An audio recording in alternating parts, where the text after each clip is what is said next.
यह इंजीनियर्स ना सही में बहुत होशियार होते हैं। अभी इस ड्रोन को देखकर आपको लगेगा कि यार इसमें ऐसा क्या था, इसको तो मैं भी बना सकता हूँ। क्या ख्याल आता है इस ड्रोन को देखकर कि यार ये कैसे काम करता होगा। कभी कभी हवा में गोल गोल घूमता है तो कभी हवा में एकदम रुक जाता है। भैया 15 से 20 मिनट से ज्यादा इसकी बैटरी नहीं चल पाती। तकड़ी गजब की साइंस है यार इसके पीछे। तो बात करते हैं अपन इसी वीडियो में, आखिर क्या मैकेनिज्म है इसका, कैसे काम करता है ये, कितनी इसकी रेंज होती है। तो इन ड्रोन्स को आपने देखा होगा कई बार उड़ते हुए, तो देखा ही होगा यदि आपके पास में नहीं है तो इनमें जो मैजिक होता है ना वो सिर्फ और सिर्फ होता है इन मोटर्स का। और इन मोटर को जो कंट्रोल करता है वो कंट्रोलर होता है जो सेंटर में लगा रहता है, जिससे कैमरा भी अटैच रहता है। सबसे पहले मैं आपको बता दूं कि इस ड्रोन में जो मोटर यूज होती है वो होती है ब्रशलेस डीसी मोटर, जो बहुत ही ज्यादा हाई स्पीड की होती है, जिसकी स्पीड होती है 10,000 राउंड पर मिनट। यानी यह जो मोटर है वो 1 मिनट में 10,000 राउंड से भी ज्यादा घूमती है। और जो हमारे घरों में सीलिंग फैन होता है उसकी स्पीड होती है 450 राउंड पर मिनट। भी उसकी कितनी ज्यादा हवा आती है तो स्पीड का अंदाजा आप यहाँ से लगा सकते हो एक। और यार इसमें जो हाई स्पीड की 4 मोटरें लगी रहती है, इसीलिए इसको क्वाडकॉप्टर भी बोलते हैं। और इन मोटर के ऊपर लगी रहती है ब्लेड, जिनको हम प्रोपेलर भी बोलते हैं।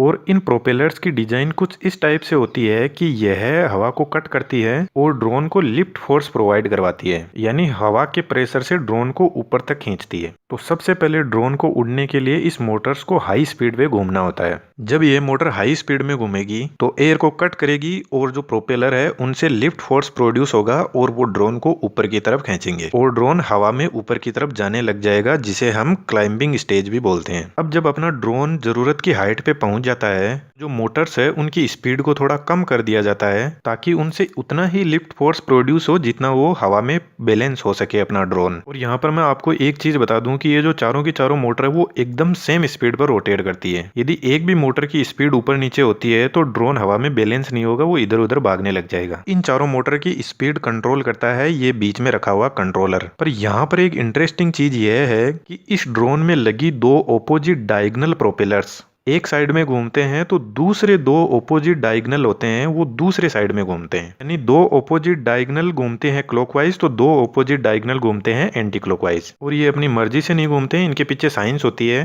तो यार थोड़ा सा अजीब तो है ना कि ये उल्टा पुल्टा क्या है, फिर ये उड़ता कैसे है, तो इसको समझते हैं थोड़ा। अब आप एक चीज सोचो कि चारों की चारों एक ही साइड में घूमेगी, यानी एक ही साइड में रोटेट करेगी, तो जो अपना रूटर है वो तो रोटेट करेगा, लेकिन जो स्टेटर है मोटर का वो तो फिक्स है और वो स्टेटर जुड़ा हुआ है ड्रोन की बॉडी के साथ में। अब यदि आपने नोटिस किया हो तो यदि आपके घर में कोई मोटर है तो जब वो शुरू होती है तो ऑपोजिट डायरेक्शन में फोर्स लगाती है, इसीलिए उसको अपन कस के या बांध के रखते हैं। यानी जो अपना ड्रोन का रूटर है वो क्लॉकवाइज घूम रहा है तो वह स्टेटर को एंटी क्लॉकवाइज दिशा में फोर्स लगाएगा। और यही न्यूटन का थर्ड लॉ ऑफ मोशन है। आपको पता ही होगा कि जब कोई चीज को हम आगे की तरफ खींचते हैं तो वो अपना फोर्स उसके विपरीत दिशा में लगाती है। तो वही थोड़ी सी साइंस यहाँ पे काम आती है। जब चारों के चारों रूटर्स एक ही साइड में घूमेंगे तो वो ऑपोजिट डायरेक्शन में फोर्स लगाएंगे और जो अपना ड्रोन है वो एक ही एक जगह पे रोल करता रहेगा, यानी स्पिन करता रहेगा एक ही एक जगह पे। इसलिए जो 2 डायगोनल ऑपोजिट प्रोपेलर है उसको एंटी क्लॉकवाइज डायरेक्शन में घुमाया जाता है ताकि जो फोर्स प्रोड्यूस होता है 2 क्लॉकवाइज प्रोपेलर से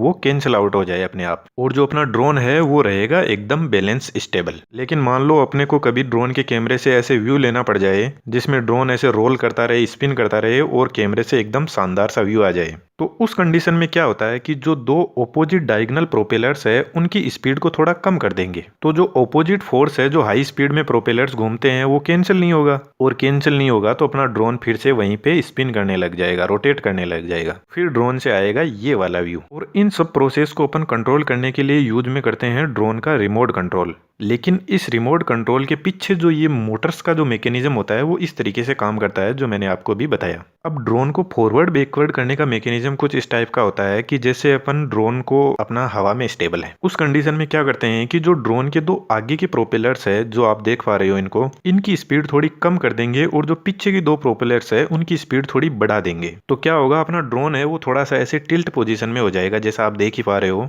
जब ड्रोन अपना इस पोजीशन में होगा तो चारों ब्लेड का फोर्स लगेगा फॉरवर्ड की तरफ और ड्रोन अपना स्पीड में फॉरवर्ड की तरफ चलता जाएगा। लेकिन यहाँ पर मैं आपको एक चीज बता दूं कि ड्रोन की ये जो टिल्टेड पोजीशन है, जो आप तिरछा इस ड्रोन को देख पा रहे हो, इस पोजीशन में ड्रोन एक जगह स्टेबल नहीं रह सकता। ड्रोन को स्टेबल होने के लिए चारों प्रोपेलर्स का जो लिफ्ट फोर्स है वो इक्वल होना चाहिए। और ड्रोन को ऐसे टिल्टेड पोजीशन में क्यों नहीं रख सकते, उसके पीछे थोड़ी फिजिक्स है। यदि आपको पता हो तो जरूर कमेंट बॉक्स में बताना, अगली वीडियो में आपके नाम का जिक्र जरूर किया जाएगा। जब ड्रोन को बैकवर्ड साइड में लेके जाना हो तो सेम यही प्रोसेस रहेगी, आगे के प्रोपेलर्स की स्पीड को बढ़ा देंगे, पीछे के को कम कर देंगे। लेकिन ड्रोन को लेफ्ट राइट में करना हो तो फिर क्या होता है कि जो लेफ्ट साइड के जो ब्लेड्स है उनकी स्पीड कम हो जाएगी और राइट साइड के ब्लेड्स हैं उनकी स्पीड को बढ़ा के लेफ्ट राइट में भी इसको मूव कर सकते हैं। यार इसका मतलब तो यही हुआ कि जो अपना ड्रोन है वो हवा में जाने के लिए या तो जाएगा फॉरवर्ड बैकवर्ड या जाएगा लेफ्ट राइट, यानी ड्रोन अपने एक जो प्लस का साइन होता है उसी डायरेक्शन में मूव कर पाएगा और किधर मूव नहीं कर पाएगा। लेकिन इसके अलावा भी अपन ड्रोन को एक सर्किल में भी रोटेट करवा सकते हैं। जो अपना रोलिंग मोशन था उसमें तो क्या था, जो ड्रोन था वो एक ही जगह हवा में स्टेबल ऐसे घूमता जा रहा था। लेकिन यहाँ पे एक सर्किल में ड्रोन को रोटेट करवाना और फिर कोई व्यू लेना नीचे का, वो भी हम ड्रोन में कर सकते हैं। कि पीछे एक सिंपल सा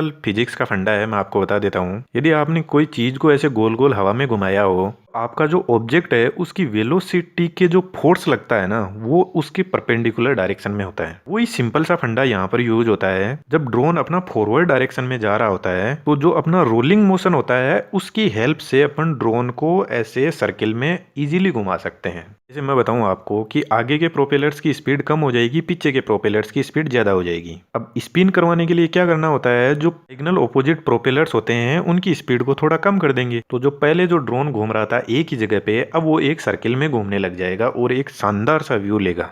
यदि आप स्टूडेंट हो तो आपके लिए यहाँ पे एक क्वेश्चन है। जब ड्रोन अपना सर्कुलर मोशन में घूम रहा होगा, यानी एक सर्किल में घूम रहा है, तो उसका एक्सेलरेशन कितना होगा? कमेंट्स में बताना। यदि आप सही बताते हो तो अगले वीडियो की शुरुआत आपके नाम से ही की जाएगी। और यार यही मेन रीजन होता है कि ये जो मोटर्स होती है इनकी स्पीड इतनी ज्यादा हाई होती है कि इनकी जो पावर कंजम्पशन होती है वो भी बहुत ज्यादा होती है। तो इस ड्रोन की जो बैटरी है वो 15 से 20 मिनट चल पाती है। जो 15 से 20 मिनट चल पाती है उस बैटरी की साइज होती है 3 से 4000 mAh के बीच में। और यदि अपन ज्यादा भारी बैटरी इसमें यूज करते हैं तो ड्रोन को उड़ने में ज्यादा जोर आएगा, उसको ज्यादा फोर्स लगाना पड़ेगा, उसकी वजह से उनकी बैटरी कंजम्पशन भी ज्यादा बढ़ जाएगी। बात करें अपन ड्रोन के रेंज की कि ड्रोन को अपन नीचे खड़े खड़े एक जगह से कितनी दूर तक उड़ा सकते हैं, तो वैसे तो यार आर्मी के ड्रोन्स होते हैं वो बहुत ही कई दूर तक उड़ सकते हैं। लेकिन नॉर्मली हम जो यूज करते हैं ना, जो शादियों में ऐसे या किसी फंक्शन में वीडियो शूटिंग के लिए यूज में लेते हैं, उनकी रेंज इतनी 1 किलोमीटर के अंदर ही होती है। और हाईएस्ट यदि अपन देखेंगे तो 7 किलोमीटर तक इन ड्रोन्स की रेंज होती है। और यार इस ड्रोन के अंदर जो कंट्रोलर अगर रहता है जिससे अपना कैमरा भी अटैच रहता है, जहाँ पे बैटरी भी होती है, उसकी बारे में अपन बात इसलिए नहीं कर रहे क्योंकि वो एक इलेक्ट्रॉनिक्स का पार्ट है, वो एक कॉम्प्लेक्स सर्किट है।